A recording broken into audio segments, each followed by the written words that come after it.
आमाल की इस्लाह करम से कर दे। अल्हम्दुलिल्लाहि रब्बिल आलमीन वस्सलातु वस्सलामु अला खातिमिन नबिय्यीन अम्मा बाद फ़अऊज़ु बिल्लाहि मिनश शैतानिर रजीम बिस्मिल्लाहिर रहमानिर रहीम। पढ़िए अस्सलातु वस्सलामु अलैका या रसूल अल्लाह व अला आलिका व अस्हाबिका या हबीब अल्लाह। अस्सलातु वस्सलामु अलैका या नबी अल्लाह व अला आलिका व अस्हाबिका या नूर अल्लाह। दुरूद पाक पढ़ने के बेशुमार फ़ज़ाइल व बरक़ात हैं। काबे के बदरुद्दुजा, तैबा के शम्सुद्दुहा सल्लल्लाहु अलैहि वसल्लम पर दुरूद पढ़ना कब कब कहाँ कहाँ और कैसे काम आता है। और सुबहान अल्लाह, नबी पाक की ताज़ीम, नबी पाक से मोहब्बत कैसे काम आती है। वाक़या सुनिएगा। हज़रत वहाब बिन मुनब्बा रहमतुल्लाहि तआला से रिवायत है कि बनी इसराइल में एक शख्स था, अल्लाह पाक ने उससे 200 साल की ज़िंदगी अता फरमाई। 200 ईयर्स उसकी लाइफ थी, मगर बदकिस्मती से 200 साल ही उसने समझ लें ज़िंदगी पूरी की पूरी नाफरमानी में गुजारी, अल्लाह को नाराज़ करने में गुजारी। अब इतने गुनाह किए, इतनी इसकी बुरी आदत ये थी कि जब उस बंदे का विसाल हुआ तो नोबडी रेडी टू गिव कफन टू हिम। कोई तैयार ही नहीं था कि उसको कफन दें, उसको गुस्ल दें, उसको कब्र में डालें, जनाजा पढ़ें। लोगों ने क्या किया, उसकी मैयत को घसीट कर गंदगी के ढेर पे डाल दिया। इतना इतना बदनाम ज़माना और इतना बड़ा गुनाहगार। उधर बनी इसराइल ने यह अंदाज अपनाया और उधर अल्लाह करीम ने हज़रत मूसा अला नबीना वालेस्सलाम पर वही भेजी। फरमाया, हमारा एक बंदा का इंतकाल हो गया है, आप जाइए, गुस्ल दीजिए, कफन पहनाइए, नमाज जनाजा पढ़कर उसकी तदफीन कीजिए। हज़रत मूसा जिसका जनाजा पढ़ाएं, अल्लाह के नबी जनाजा पढ़ाएं, वो तो बख्शा गया ना। अच्छा, आप तलाश करते करते बंदे के पास पहुंचे, कौन है, किसका इंतकाल हुआ, कोई बड़ा नेक आदमी होगा, मुझ पर वही आई है। अब जब जाकर उन्होंने तलाश किया, बंदा ढूंढा, तो पता चला उसको तो मोहल्ले वालों ने गंदगी के ढेर पे डाला हुआ है। कि या अल्लाह, ये इलाके वाले कह रहे हैं बड़ा खतरनाक, बड़ा नाफरमान, बड़ा गुनाहगार बंदा, और तू फरमाता है मैं इसको गुस्ल दूं, कफन। इतना बड़ा इनाम किस लिए, ऐसा क्या अमल किया इसने? सुनिए जरा। अल्लाह अकबर। आपने जब अल्लाह की बारगाह में अर्ज की ना, तो अल्लाह की तरफ से इरशाद हुआ, वाकई ये बंदा बड़ा गुनाहगार था, मगर अन्नहु काना कुल्लमा नशरत तौरा, जब ये बंदा तौरात शरीफ खोलता था, वह नज़रा इला इस्मी मुहम्मदिन सल्लल्लाहु अलैहि वसल्लम, जब मेरे हबीब अलैहिस्सलातु वस्सलाम के नाम मुहम्मद मुस्तफ़ा सल्लल्लाहु अलैहि वसल्लम के नाम को देखता, क़ब्बलहु व वदअहु अला ऐनैहि व सल्ला अलैहि, हमारे महबूब के नाम पाक को अदब से चूमता, उसे आँखों से लगाता और दुरूद पाक के नजराने भेजता था। ऐ मूसा, इसकी अदा हमें बड़ी पसंद आई है। 200 साल के गुनाह हैं और हबीब पाक से मोहब्बत है, मेरे नबी के नाम को चूमा है, दुरूद पढ़ा है। ए मूसा, हमें इसकी अदा बड़ी पसंद आई है, बस इसकी नेक अमल के सबब मैंने इसके सारे गुनाह बख्श दिए, मैंने इसका निकाह 70 हूरों के साथ कर दिया है। आमाल न देखे ये देखा, महबूब के कूचे का है गदा, आमाल न देखे ये देखा, महबूब के कूचे का है गदा, मौला ने मुझे यूं बख्श दिया, सुबहान अल्लाह सुबहान अल्लाह। तो नबी पाक से मोहब्बत, प्यारे आका से वारफ्तगी, सरकार दो आलम अलैहिस्सलातु वस्सलाम पर दुरूद पढ़ना, ये अल्लाह को बड़ा पसंद है। तो ऐ मेरे प्यारे इस्लामी भाइयों, खुदारा अपनी ज़िंदगी में दुरूद पाक को शामिल कीजिए, कसरत से दुरूद पाक पढ़िए। इंशाअल्लाह ये दुरूद पाक दुनिया में भी खैर लाएगा, अल्लाह ने चाहा आखिरत में भी खैर व बरकत का सबब होगा। अल्लाह मुझे भी और आपको भी कसरत से दुरूद पाक पढ़ने की तौफीक अता फरमाए। अच्छा, उलमा कहते हैं ये तो बनी इसराइल का शख्स था, उस पर इतना करम हो गया, हम तो आका के उम्मती हैं ना, हम तो उन्हीं की उम्मत में से हैं। हम अगर दुरूद पाक पढ़ेंगे और बार बार पढ़ेंगे और जब जब सरकार का नाम आएगा अपने लबों को चूमेंगे, आका के नामे पाक को चूमेंगे, तो क्यों ना हम पर निगाह करम होगी। तो इंशाअल्लाह नियत करें, कसरत से दुरूद पाक पढ़ेंगे इंशाअल्लाह। ये मोबाइल फ़ोन जो है ना, ये हमारे रोज़ के घंटों ले जाता है, इससे थोड़ा अपने आप को निकालिए। थोड़ा सा ये आप ज़रा गौर करें ना, इस मोबाइल फ़ोन ने इतना बिजी कर दिया हमको, हम एब्सेंट माइंडेड हो गए। हमारे घर में रहकर भी हम घर में नहीं हैं। वो याद है कुछ अरसा पहले कराची में मोबाइल किसी ना किसी वाकई की वजह से बंद हो जाता है। एक दिन के लिए मोबाइल फ़ोन बंद हुआ तो मैंने एक सोशल मीडिया पर बड़ी दिलचस्प पोस्ट पढ़ी थी कि एक शख्स ने कहा कि आज बड़े दिनों बाद अपने घर वालों से मुलाकात हुई, पता चला बड़े अच्छे लोग हैं। क्योंकि घर में रहते भी हमारी मुलाकात तो नहीं है ना घर वालों से, बीवी अपने मोबाइल पर है, बच्चे अपने मोबाइल पर हैं, हम अपने मोबाइल, घर में हैं मगर घर में नहीं है। तो कब बड़े दिनों बाद मिला घर वालों से, बड़े अच्छी बातें करते हैं, बड़े अच्छे लोग हैं। टुडे आई नो दैट माशाल्लाह।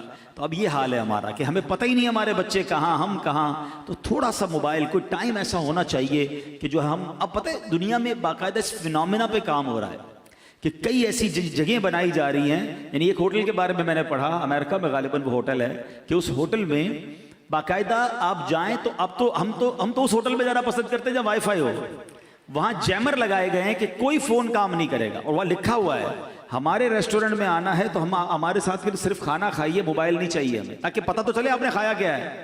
हाँ, ये भी एक दिलचस्प बात है। अगर कभी देखे ना घर वाले, हम दोपहर का खाना खाएं और फोन पे ही लगे हुए और खाना भी खा रहे हैं, तो घर वाले पूछते खाना कैसा लगा, पता नहीं कैसा था खाना। जायका तो आएगा जब ना जब आप खाना खाएंगे, हम तो फोन पे लगकर खाना खा रहे होते हैं तो हमें टेस्ट तक पता नहीं चल रहा। अजीब अजीब बीमारियां हो रही हैं। मैं आपको एक और बात बताऊं, आप देखिए किस किस के अंगूठे में दर्द हो रहा है। जो अंगूठा है ना, कभी इसको मूव करके देखिएगा। जो बहुत ज्यादा मोबाइल का इस्तेमाल करेगा ना, उसके थंब में दर्द होना शुरू हो जाएगा। मैं एक साहब से मिला, उनके हाथ पे एक बड़ी अजीब किस्म की पट्टी बंधी हुई थी। तो मैंने कहा खैर तो है, क्या हुआ? अच्छा, उनका वाकई बहुत इस्तेमाल था मोबाइल का, बिजनेस पॉइंट ऑफ व्यू से ज्यादा इस्तेमाल था। तो उन्होंने कहा मेरे अंगूठे में इतना दर्द हुआ कि मेरी फिर ये पूरा हाथ में दर्द शुरू हो गया।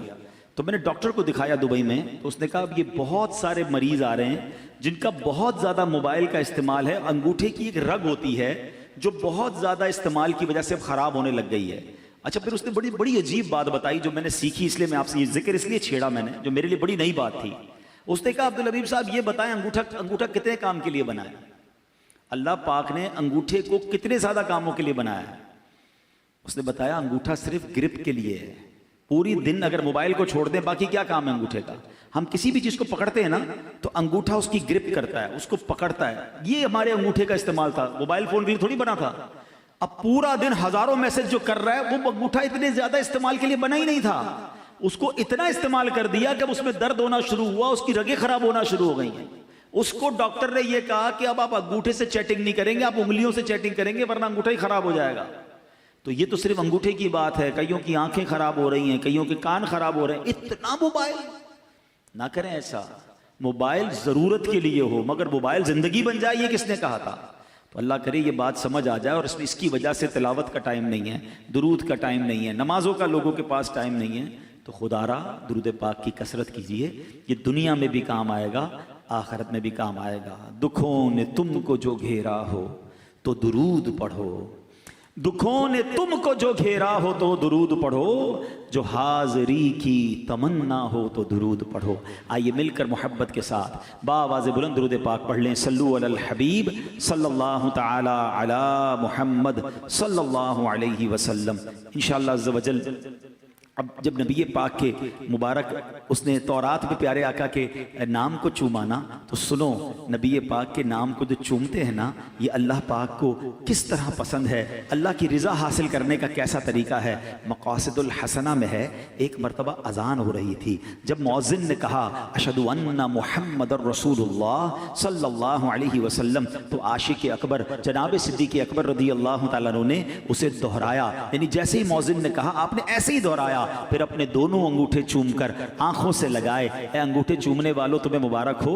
जब सरकार आली वकार सल्लल्लाहु अलैहि वसल्लम ने अपने यारे गार की ये अदा देखी ना कि मेरा नाम सुनकर मेरे आशिक़ अकबर ने अंगूठे चूमे हैं, आंखों से लगाए हैं, नबी पाक ने फरमाया मन फ़अला मिथला मा फ़अला खलीली फ़क़द हल्लत अलैहि शफ़ाअती। आका फरमाते जिसने मेरे दोस्त जैसा काम किया, जैसे मेरे आशिक़ अकबर ने किया, अगर किसी ने ऐसा ही किया उसके लिए मेरी शफाअत हलाल हो गई।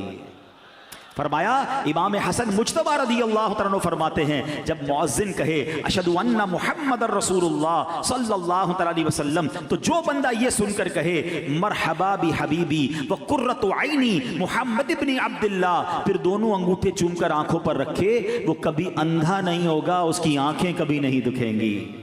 हाँ, मेरे आका का नाम ही ऐसा है जो आंखों को नूर बख्शता है। शायर कहते हैं ना, आंखों का तारा नामे मोहम्मद, दिल का उजाला नामे मोहम्मद, आंखों का तारा नामे मोहम्मद, दिल का उजाला नामे मोहम्मद।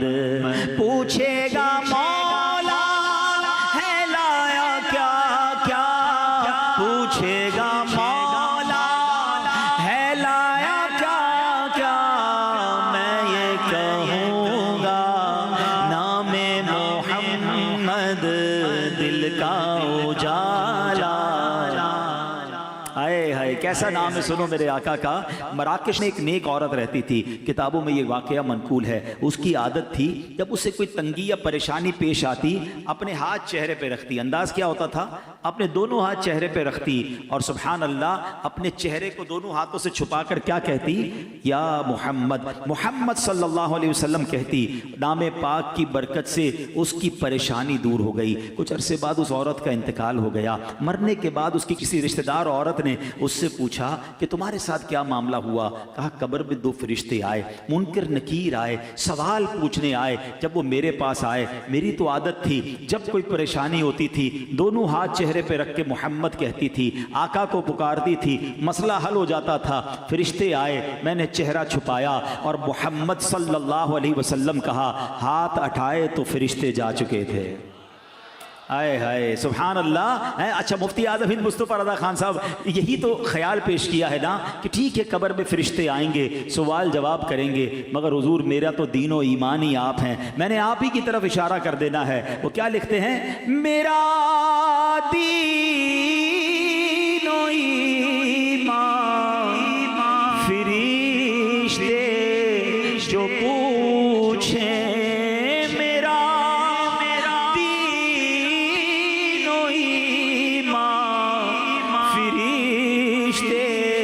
जो पूछे तुम्हारी ही जानिब इशारा करूं मैं, तुम्हारी ही जानिब इशारा करूं मैं। तो इंशाअल्लाह नबी पाक से मोहब्बत करने वालों की कब्र में भी खैर ही होनी है इंशाअल्लाह। कब्र में लहराएंगे ता हश्र चश्मे नूर के, जलवा फरमा होगी जब तलअत रसूलुल्लाह की। अच्छा, नबी पाक अलैहिस्सलाम की शान व अज़मत यह है, उलमा बैठे हैं, अरब ज़बान का एक दस्तूर है, जिस चीज़ का शरफ ज़्यादा, जिस चीज़ का मकाम बुलंद, जिसका शरफ और बुजुर्गी ज़्यादा होती है, उस चीज़ के नाम भी ज़्यादा होते हैं। खुद मदीना तैयबा के किताबों में 100 के करीब नाम मिलते हैं। एक शहर ऐसा है दुनिया में जिसके 100 से ज्यादा नाम हैं। ये इसका मकाम और मर्तबा बयान करते हैं।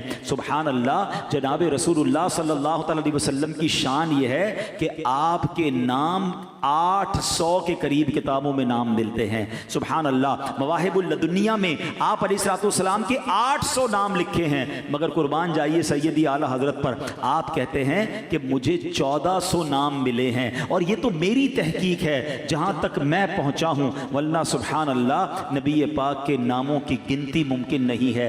अल्लाह अकबर, प्यारे आका के औसाफ कितने, कमालात कितने कि आपके नाम 1400 के करीब हैं और उससे ज्यादा। सुभान अल्लाह, जभी तो शायर कहते हैं ना, जिंदगियां खत्म हुई और कलम टूट गए, आका तेरे औसाफ का एक बाब भी पूरा ना हुआ। दिलदार बड़े आए, महबूब बड़े देखे, मगर जो देखे सभी उनके कदमों में पड़े देखे। अरबाबे नजर को कोई ऐसा न मिलेगा, बंदे तो बहुत मिल जाएंगे पर आका न मिलेगा। तारीख अगर ढूंढेगी सानी मोहम्मद, सानी तो बड़ी चीज है, साया न मिलेगा। अल्लाह अकबर। नबी पाक अलैहिस्सलाम के नाम मुख्तलिफ मकामात पर क्या हैं, सुनते जाइए, सुभान अल्लाह की सदा बुलंद करते जाइए, दिल में इश्क़ रसूल को और बढ़ाते जाइए। अल्लाह अकबर। हजरत काबुल अहबार ताबई बुजुर्ग हैं रदी अल्लाह तआला अन्हु, आप फरमाते हैं अहले जन्नत के यहाँ आपका नाम अब्दुल करीम है, अहले दोज़ख के यहाँ अब्दुल जब्बार है, अहले अर्श के यहाँ आपका नाम अब्दुल हमीद है, फरिश्तों के यहाँ आपका नाम अब्दुल मजीद है। अंबियाए किराम के यहाँ आप अब्दुल वहाब जाने जाते हैं। जिन्नात के यहाँ आपका नाम अब्दुल रहीम, पहाड़ आपको अब्दुल खालिक कहते हैं। खुश्की में आपका नाम अब्दुल कादिर है। समुंदरों में अब्दुल मुहैमिन है। मछलियां आपको अब्दुल कुद्दूस कहती हैं। वहशी जानवर आपको अब्दुल रज़्ज़ाक कहते हैं। शैतानों के यहाँ अब्दुल कहार है। दरिंदे यानी चीर फाड़ कर जो जानवर खाते हैं उनके नजदीक आपको अब्दुल सलाम वो कहते हैं। चौपाए आपको अब्दुल मोमिन के नाम से पुकारते हैं। परिंदे आपको अब्दुल गफ्फार के नाम से पुकारते हैं। अल्लाह पाक के यहाँ आपका नाम मुबारक ताहा है और मोमिनों के यहाँ सबसे मशहूर सबसे फेमस जो आपका नाम है वो नाम पाक मोहम्मद सल्लल्लाहु अलैहि वसल्लम है। अब आपकी मुबारक कुनियत अबुल कासिम है क्योंकि आप जन्नत तकसीम करने वाले हैं।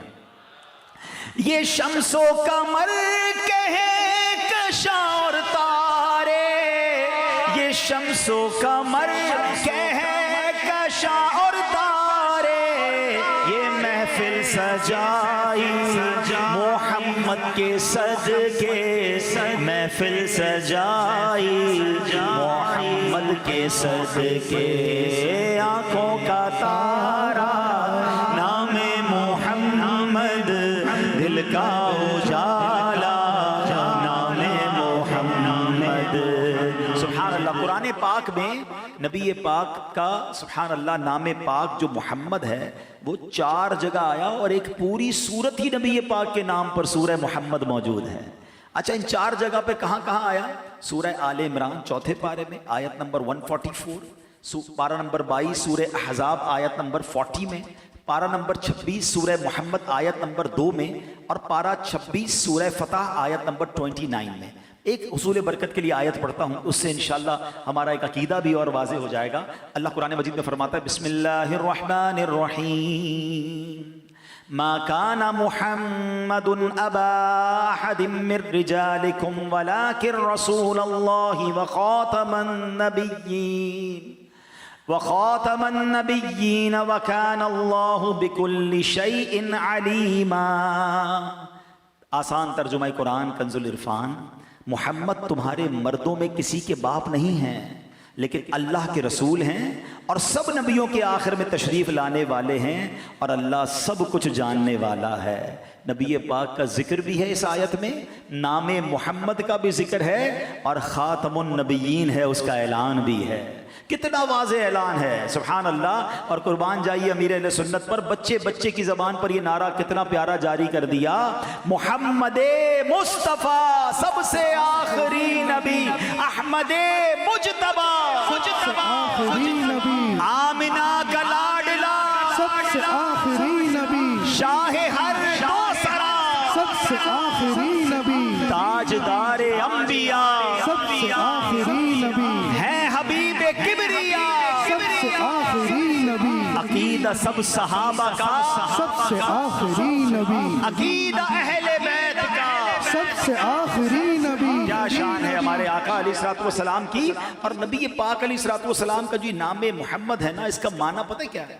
नाम ही कितना कमाल का है। आपके नाम का माना है अल्लज़ी युहमदु हम्दन बाद हम्दिन, यानी वो ज़ात जिनकी बार बार तारीफ की जाए। सुभान अल्लाह। मालूम हुआ कि सरकार दो आलम अलैहिस्सलातु वस्सलाम वो हस्ती हैं जिनकी बार बार तारीफ की जाती है, 1000 बार तारीफ की जाती है। और सुने कब से तारीफ हो रही है? जब से आपका नाम पाक मोहम्मद रखा गया है। नॉर्मली बच्चे पैदा होते हैं 7वें दिन नाम रखा जाता है। अल्लाह ने ये नाम कब रखा?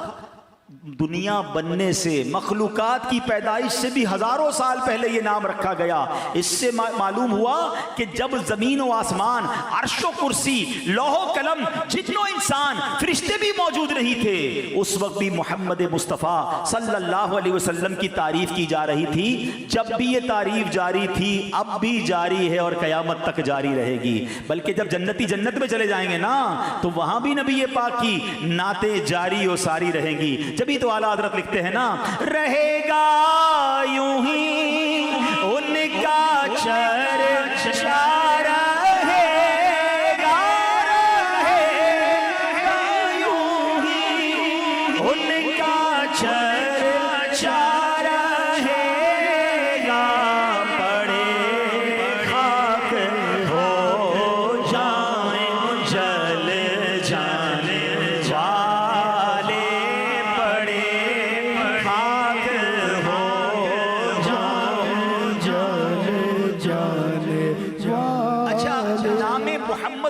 डिस्क्राइब करता है। अकीदा खत्म नबूवत इतना मजबूत हमारा होना चाहिए कि इतना पिलपिली दीवार हो तो उसमें कोई पिन दाखिल हो जाती है। हम अपने अकायद में इतने मजबूत हो कि कोई वसवसे की पिन डालना चाहे तो पिन टेढ़ी हो जाए, दीवार में दाखिल ना हो सके। तो इतना मजबूत अकीदा रखो। सुनो, दलाइल तो उलमा ने बड़े दिए। जरा एक लतीफ नुक्ता देखो। उलमा कहते हैं कि लफ्ज मोहम्मद हम्द से बना है, ठीक है, और हम्द हमेशा आखिर में की जाती है। यानी खाना खा लेते हैं तो क्या कहते हैं? अल्हम्दुलिल्लाह। पानी पिए तो आखिर में क्या कहते हैं? अल्हम्दुलिल्लाह। कोई भी काम हो जाए तो उसके बाद हम्द की जाती है। यहां तक कि अल्लाह पाक ने अहले जन्नत के मुतालिक क्या फरमाया? व आखिरु दअवाहुम अनिल हम्दुलिल्लाहि रब्बिल आलमीन। और उनकी दुआ का खात्मा यह है कि तमाम तारीफें उस अल्लाह के लिए हैं जो तमाम जहानों का पालने वाला है। मालूम क्या हुआ? हम्द सबसे आखिर में की जाती है। सारे नबियों के नाम देख लें, किसी का नाम मोहम्मद नहीं था, ठीक है, किसी का नाम मोहम्मद नहीं है। क्यों? इसलिए कि सिलसिला नबूवत जारी था। और जब आखिरी नबी तशरीफ ले आए तो आखिर में मोहम्मद मुस्तफ़ा अहमद मुजतबा सल्लल्लाहु अलैहि वसल्लम को भेजा गया। उनका नाम पाक मोहम्मद रखकर बता दिया कि अब हम्द हो गई, दुनिया में अब किसी और नबी ने नहीं आना। मोहम्मद मुस्तफ़ा आखिरी नबी अहमद मुजतबा। मजबूत अकीदा होना चाहिए कि जनाब रसूलुल्लाह सल्लल्लाहु अलैहि वसल्लम यही सबसे आखिरी नबी हैं। और सुभान अल्लाह, अब आओ नाम मोहम्मद की बरकतें अब हम कैसे हासिल कर सकते हैं? वैसे तो उनका नाम बरकत, उनका जिक्र बरकत, उनकी दुरूद पाक उन पर पढ़े तो बरकत। नबी पाक की जो नाम पाक है ना, वो दुखी दिलों का भी सहारा है, बल्कि हर एक का सहारा है। मवाहिबुल लदुनिया में है कि अल्लाह पाक ने जब अर्श आज़म को तख्लीक फरमाया ना, अर्श आज़म को, तो अर्श पर अल्लाह पाक के नाम पाक के जलाल की हैबत से कपकपी तारी हो गई। अर्श हिलने लगा, कपकपाने लगा, और उस पर जब ला इलाहा इल्लल्लाह लिखा गया तो वो कांपने लगा। अल्लाह अकबर। अब जब मुहम्मदुर रसूलुल्लाह लिखा गया ना, तो नबी पाक की बरकत से अर्श आज़म की वो हैबत वाली कैफियत दूर हो गई, अर्श आज़म को राहत मिल गई। अल्लाह अकबर। अगर आज भी कोई गमगीन है ना, आज भी कोई बेकरार है, आज भी कोई किसी परेशानी में है, सरकार के नाम को मोहब्बत से लेना शुरू कर दे, जिक्र मुस्तफ़ा करना शुरू कर दे। आला हज़रत इमाम अहले सुन्नत क्या प्यारी बात लिखते हैं। आप फरमाते हैं, उनके निसार कोई कैसे ही रंज में हो, आप कितनी तकलीफ में क्यों ना हो, आप कितनी टेंशन में क्यों ना हो, बस आका का जिक्र करना तो शुरू कर दो, उनकी याद तो दिल में बसा लो। उनके निसार कोई कैसे ही रंज में हो, जब याद आ गए हैं सब गम भुला दिए। आका याद रहे ना, फिर गम याद नहीं रहते। शायर लिखते हैं ना, गम की घटाएं छाई है सर पर, गम की घटाएं छाई है सर पर, कर दे इशारा नामे मोहम्मद, कर दे इशारा नामे मोहम्मद। बेड़ा तबाही में आ गया है, बेड़ा तबाही में आ गया है, दे दे सहारा नामे मोहम्मद, दे दे सहारा।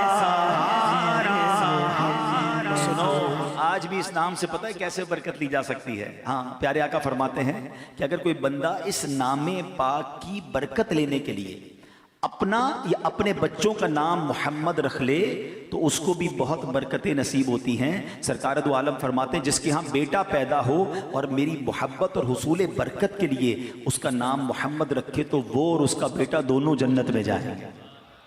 आए हाय। एक हदीस पाक में है, जिसने मेरे नाम से बरकत की उम्मीद करते हुए मेरे नाम पर नाम रखा, कयामत तक सुबह शाम उस पर बरकत नाजिल होती रहेगी। अब ये बड़ा मामला है आजकल उस्ताद साहब भी बैठे हैं, अल्लामा साहब भी बैठे हैं, और भी उलमा हैं। हमारे पास लोग आते हैं, कहते बच्चों का नाम बताएं, मगर हजरत ऐसा बताएं जब पूरे खानदान में किसी का ना हो, बल्कि पाकिस्तान में भी किसी का ना हो। हैं तो कोई फिर तो मरीख से नाम लाना पड़ेगा। भाई क्या जरूरत है इतने यूनिक नाम की? ऐसा नाम जो जन्नत में ले जाए, ऐसा नाम जो बरकतें नाजिल हों। हमें छोड़कर यूनिक नाम ढूंढने, अरे अल्लाह वालों के नाम पे नाम रखो।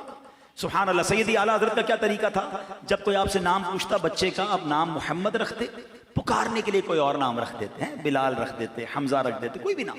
इसी तरह अमीर अहले सुन्नत की बारगाह में भी जब कोई आता है बेटे का नाम पूछते हैं, आप मोहम्मद ही नाम अता फरमाते हैं। फिर पुकारने के लिए अहमद रजा, बिलाल रजा, हमजा रजा, कोई भी अच्छा नाम सहाबी के नाम पे नाम रखें। मगर अब तो जनाब नाम वो चाहिए जो बिल्कुल ही यूनिक हो। ये ना करें आप बच्चों और बच्चियों के नाम अंबिया, सहाबा, अहले बैत, इनकी बरकतें मिलेंगी आपको, आपके खानदान पर बरकतें नाजिल होंगी। अब इमाम गजाली अलैहि रहमतुल्लाहि अलैहि का नाम क्या है? इमाम मोहम्मद बिन मोहम्मद गजाली। आपका नाम भी मोहम्मद, आपके वालिद का नाम भी मोहम्मद, आपके दादा का नाम भी मोहम्मद। हम तो कहते नहीं जरा ये नाम ना दे, वो मेरे चाचा के बेटे का नाम है, वो हमारे मोहल्ले में किसी का नाम है, कोई और नाम बताएं। हमें तो नाम ही नहीं चाहिए वो जो किसी का रख लिया गया हो। तो ये ना करें, सुभान अल्लाह, नाम रखें। हाँ अच्छा, फिर मोहम्मद रखकर पुकारने के लिए दूसरा नाम क्यों? ताकि इस नाम का अदब भी बाकी रहे, क्योंकि बाज़ औक़ात गुस्सा आ जाता है आपको। अब आप नाम मोहम्मद लेकर कुछ और भी कह दें तो कहीं बेअदबी ना हो जाए। तो सुभान अल्लाह, नाम भी रखना है और उसका अदब भी बरकरार रखना है। अल्लाह वाले कैसे अदब रखते थे? महमूद गजनवी के बारे में आता है, उनके जो वजीर थे अय्याज जो इनके पास होते थे, तो उनका बेटे का नाम मोहम्मद था। तो उन्होंने एक बार कहा, ए अय्याज के बेटे इधर आओ। तो बेटा कहता है, हुजूर लगता है कोई गलती हो गई है, रोज तो आप मेरा नाम लेके पुकारते थे, आज आपने मुझे अय्याज का बेटा कहा। तो कहा बेटा बात यह है, मैं रोज तुम्हें जब पुकारता था ना, मैं वजू से होता था। तुम्हारा नाम मोहम्मद है ना, आज वजू नहीं था तो मेरी गैरत ने गवारा नहीं किया कि बेवजू में ये नाम ले लूं। अदब वाले तो ऐसे अदब करते हैं। उलमा कहते हैं ऐसे नाम रखो, जरूर रखो, फिर उसके नाम का अदब भी करो। उसी नाम के साथ मादअल्लाह बुरी बातें लोग लगा रहे होते हैं। जब तो उलमा कहते हैं बोलने में एहतियात करनी चाहिए, कौन सा वक्त कबूलियत का हो। जैसे किसी का जैसे कहते रहमत, बरकत, ये नाम अव्वल तो रखने नहीं चाहिए, रखे तो फिर उसके संभालें उसको। घर में बरकत भाई है, नहीं बरकत नहीं है, चली गई, तो कहीं बरकत कबूलियत का वक्त है ना, बरकत ही चली जाए। रहमत है, नहीं है, रहमत नहीं है, तो क्या पता कबूलियत का वक्त ना हो। तो नाम वो रखें कि फिर जिसका आप एहतराम भी करें, और नाम अच्छे ही रखने चाहिए। और बहरहाल सुभान अल्लाह, बेटे की बात हुई है तो सुनो, बड़े हो सकता है बेटों की तमन्नाएं यहाँ हो, मुझे सुन रहे हो। इमाम अता रहमतुल्लाहि तआला फरमाते हैं कि जो ये चाहे कि उसकी औरत के हमल में लड़का हो, तो उसे चाहिए कि अपना हाथ औरत के पेट पर रखकर कहे, इनकाना ज़करन फ़क़त सम्मैतुहु मुहम्मदन, यानी अगर ये लड़का हुआ तो मैंने इसका नाम मोहम्मद रखा, इंशाअल्लाह लड़का होगा। आका के नाम की बरकत देखो इंशाअल्लाह। मगर यहाँ मैं एक छोटा सा बारीक नुक्ता जरूर अर्ज करूंगा। यकीनन लड़का बेटा बहुत बड़ी नेमत है, मगर बेटी भी बहुत बड़ी सआदत है। बहुत सारी हदीसें हैं बेटियों के फ़ज़ाइल पर। नबी पाक अलैहिस्सलाम फरमाते, जिसका मज़मून है किसी की 3 बेटियां हों, उसकी अच्छी परवरिश करे तो अल्लाह पाक माँ बाप दोनों पर जन्नत वाजिब करार दे देता है। एक साहबी ने कहा, हुजूर 2 बेटियां हों? फरमाया 2 बेटियां हों फिर भी जन्नत वाजिब हो जाती है। किसी ने अर्ज़ की, हुजूर 1 बेटी हो? फरमाया 1 बेटी हो फिर भी जन्नत वाजिब हो जाती है। और एक हदीस तो बेटियों के लिए इतनी निराली है, अल्लाह के हबीब अलैहिस्सलाम फरमाते, जिसका मजमून है बेटियों को बुरा मत कहो, बेशक मैं भी बेटियों वाला हूँ। ये जुमला कितना प्यारा है, मैं भी बेटियों वाला हूँ। मगर आज घर में अजीब झगड़े हैं, इस बात पर लड़ाइयाँ हो रही हैं, बेटा नहीं हो रहा, अपनी बीवी को ताने देते हैं। अल्लाह के बंदो, वो आपकी ज़ौजा है, औरत के हाथ में नहीं है, उसके इख्तियार में नहीं है, ये अल्लाह की देन है। अब तो मेडिकल साइंस भी ये बताती है कि जनाब औरत से ज्यादा मर्द का मामला होता है, लेकिन अल्लाह जिसे चाहे अता फरमाए। आपको वजीफा भी दे दिया, लेकिन इस बिना पर अपनी बीवी पर जुल्म करना, अपनी बीवी को ताने देना, उसके लिए जिंदगी मुश्किल कर देना, खुदा के वास्ते ऐसा ना करें। नाम मोहम्मद सल्लल्लाहु अलैहि वसल्लम जिनका जिक्र खैर सुन रहे हो ना, मैं आपको हदीस पाक सुनाता हूँ। हदीस पाक है जिसका मजमून है कि सुन लो, तुम में सबसे बेहतरीन वो है, द बेस्ट अमंगस्ट यू। आका फरमाते, तुम में बेहतरीन वो है जो अपने घर वालों के साथ बेहतरीन है। फरमाया, मैं तुम सबसे ज्यादा अपने घर वालों के साथ बेहतरीन हूं। इनमें से जिनको अल्लाह ने ये नेमत दी है, शरीक हयात दी है, तो वो भी दिल रखती है। हर बात, खाना ठीक नहीं पका तो उसे सुना दिया, कपड़े इस्त्री नहीं तो उसे सुना दिया, ऑफिस में प्रॉब्लम हुआ तो जाके उस पर गुस्सा उतार दिया। क्या वो दिल गुर्दा नहीं रखती है? ठीक है, आपकी ज़ौजियत में आ गई तो उसके पास कोई इख्तियार नहीं है। कभी हो सकता है तकिए में मुंह रख के वो भी रोती होगी कि मुझे कैसा शौहर मिला, रोज गालियां देता है, रोज बुरा भला कहता है, मैं गरीब कहां जाऊं। खुदा के वास्ते ऐसा ना करे, उसका भी दिल है, और अगर उसकी दिल आजारी की तो कयामत के दिन इस पर भी जवाब देना पड़ जाएगा। कुर्बान जाइए मेरे शेख तरीक़त अमीर अहले सुन्नत एक बार मदनी मुज़ाकरे में क्या फरमाते हैं? आप फरमाते हैं कि अगर सेठ ने अपने मुलाजिम का दिल दुखाया है, नाजायज उसकी हक तलफी की है, उसको मुलाजिम से माफी मांगनी होगी। शौहर ने अपनी बीवी का दिल दुखाया है, शौहर को बीवी से माफी मांगनी होगी। आप फरमाते, बाप ने नाजायज अपने बच्चों का दिल दुखाया है, बच्चों से माफी मांगनी होगी। और सुनो, आगे बढ़कर बात फरमाई, फरमाया अगर पीर ने अपने मुरीद की दिल आजारी की है, हक तलफी की है, तो पीर को माफी मांगनी होगी। ये कितनी बड़ी बात है, मगर फिर आपने उसको डिस्क्राइब किया क्यों? आप फरमाते खुद सरकार दो आलम अलैहिस्सलातु वस्सलाम सहाबा इकराम के सामने फरमाया करते किसी का हक आता है तो मुझसे ले ले। ये कैसी शानदार तरबियत है। और आज मैं कहूं मैं बीवी से माफी मांगू, अरे मैं मर्द हूं, अरे तुम मर्द भले हो मगर मुसलमान पहले हो, की है दिल आजारी तो मांगनी पड़ेगी माफी, वरना ऐसा ना हो कयामत के दिन वो मजलूम खड़ी हो जाए। ऐ मेरे प्यारे इस्लामी भाइयों, अपनी ज़ौजा की अहमियत समझनी हो ना। कभी एक दिन हम सब असल बात होगा, हमें लगता है मैं बाहर जाता हूं, इतना कमाता हूं, इतनी मेहनत करता हूं, यकीनन आप काम करते हैं, मगर वो जो घर में कर रही है ना वो हम नहीं कर सकते। कभी करके देख लें। एक दिन छुट्टी वाले दिन कहे सारे घर के काम मैं करूंगा, बच्चों को मैं संभालूंगा, तो पंजाबी में कहते हैं ना लग पता जाएगा, बंदा कहेगा वो बारी ठीक था भाई, है जिसका काम उसी को साझे। ठीक है। और मैंने इसका मुजाहरा पता है कब देखा है? जब किसी के घर में अचानक बीवी दुनिया से चली जाए। हाँ, उससे पूछो, जब उसको बच्चे संभालने पड़े, जब उसको घर संभालना पड़ा, फिर अंदाजा हुआ कि मुझे तो कितनी आसानियां थी, मेरे कपड़े तैयार, मेरा खाना तैयार, मेरी दवाई पीनी तो दवाई तैयार, और फिर भी मैं बातें ही सुनाता हूं। कभी आपने सोचा? अच्छा, ये मैं बड़ी अजीब बात कर रहा हूं, हो सकता है कोई कहे मौलाना साहब को क्या हो गया, मैं इस्लाम की बात कर रहा हूं। मैंने आपको आपके नबी की हदीस सुनाई है। सरकार दो आलम अलैहिस्सलातु वस्सलाम से सवाल हुआ कि आपके लिए सबसे पसंदीदा शख्सियत कौन सी है, हुजूर आप सबसे ज्यादा किससे मोहब्बत फरमाते हैं?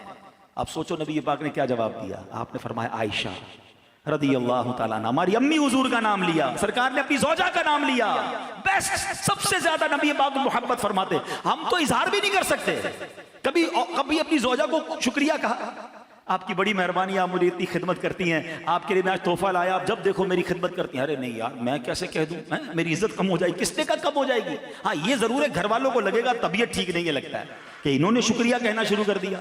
चाय पेश की तो जज़ाकल्लाह, है खाना पेश किया तो जज़ाकल्लाह, 25 साल से तो आज तक नहीं कहा, आज कहना शुरू कर दिया। वो बेचारी पूछेगी तबीयत तो ठीक है, लेकिन आप कहना नहीं बयान सुन के आया तब रोज जज़ाकल्लाह कहूंगा। हाँ, घर का माहौल अच्छा हो जाएगा, है उनके चेहरे पे भी मुस्कुराहट आनी चाहिए। मैं आपको एक और बात समझाता हूं कि आप कभी सोचिएगा, हमारी ज़ौजा की शायद हर दुआ में हम होते हैं, हर दुआ में हम अपने सुहाग के लिए, अपने बच्चों के वालिद के लिए दुआ मांगती। हम कितनी दुआ मांगते हैं उसके लिए, ये गौर कीजिए। लेकिन यकीन करें शायद आपको अंदाजा नहीं है, मैं इसलिए इस बात को बहुत क्लोजली समझता हूं कि मैंने बहुत क्लोजली अपने अम्मी अब्बू को देखा। मेरी वालदा दुनिया से चली गई, अब्बू दुनिया में थे। मैंने जब अब्बू की तन्हाई देखी ना और उनकी कैफियत देखी, हम समझते जवानी में मियाँ बीवी जरूरी हैं, ये रिश्ता मरते दम तक जरूरी है, बुढ़ापे में ज्यादा जरूरी है। ये एक दूसरे के दुख दर्द के साथी होते हैं, इनका उठना जल्दी होता है, इनका सोना जल्दी होता है, इनके बहुत सारे मामूलात एक दूसरे से जुड़े हुए होते हैं। शरीके हयात पहले चली जाए ना, मर्द टूट के रह जाता है। अच्छा, मर्द चला जाए औरत जिंदगी गुजार लेती है, क्योंकि उसको बच्चों को, कई बेवा औरतें हैं जिन्होंने अपने बच्चों को बड़ा किया है, क्योंकि उनको घर संभालना आता है, मर्द को नहीं आता।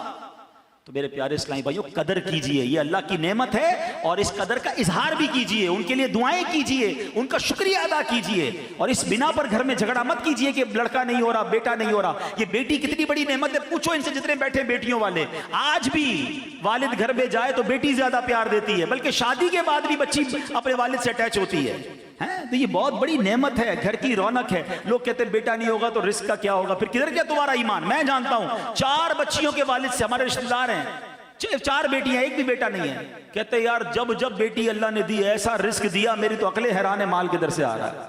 हाँ, बेटियां वो गमज़दा नहीं है, मेरी 4 बेटियां, मैं बहुत खुश हूं, अल्लाह ने बरकत किया। हाँ, क्यों खुश है? और अल्लाह ने नवाजा क्योंकि उसने शिकवे नहीं किए। बंदा कहे मैं लड़ाई भी करता रहा, बीवी को गालियां भी देता रहा, रिस्क क्यों नहीं आया? तुमने तो नाशुक्री की। तुम शुक्र तो अदा करते कि या अल्लाह तेरी मेहरबानी, तूने रहमत अता फरमाई। नबी पाक की हदीस तो सुनो ना यार, आका फरमाते मैं भी बेटियों वाला हूं, बेटियों को बुरा मत कहो। तो अल्लाह करे कि ये बात हमें समझ आ जाए, हम प्यार मोहब्बत से रहें। छोटी सी जिंदगी है, याद रखना, जिसके घर में सुकून है ना।